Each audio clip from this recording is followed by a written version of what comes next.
Well, I know that to be cost efficient for electricity, I should hang my clothes out and not use a dryer, a clothes dryer. But I can't actually do that, so I have to use a clothes dryer. I also have to charge my wheelchair. I also have sleep apnea, and so I have to use a CPAP machine all night long as I sleep. For me, breathing is not an optional activity.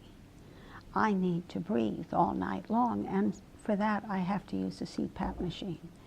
All of these things use electricity, and they're not electrical uses that people without disabilities have to worry about. I would have to turn off my computer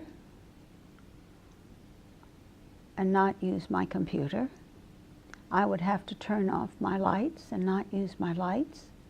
I would not be able to use my television.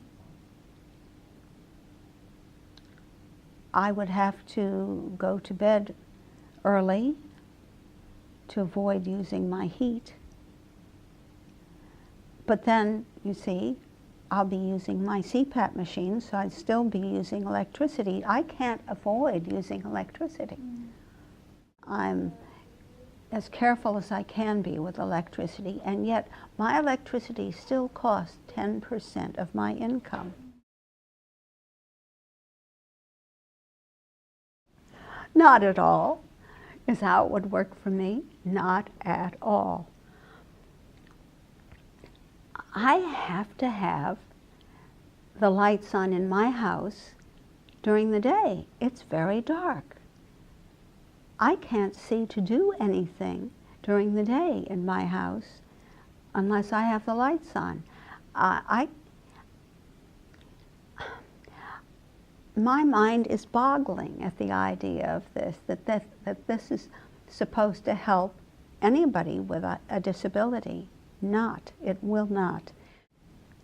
It's not possible to negotiate off-peak use of electricity if you have personal care or if you have home assistance for cleaning.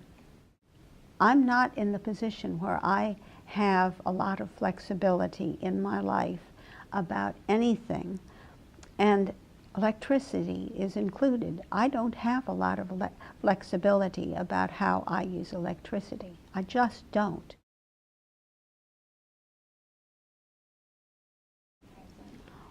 One of the things I'd like to say is this. It is often said that age and wisdom do not travel together. Sometimes age arrives alone, but age and disability do travel together, and the population is aging, and the more the population ages, the more people will have a disability. And with that disability comes less flexibility generally about how their lives can be lived, how we all can go about living our lives. And that needs to be factored in to any decisions that are made by government or by electricity providers. And they need to do that in the knowledge that they're aging too. And that disability does not only hit the poor and the people without power. Disability hits everyone.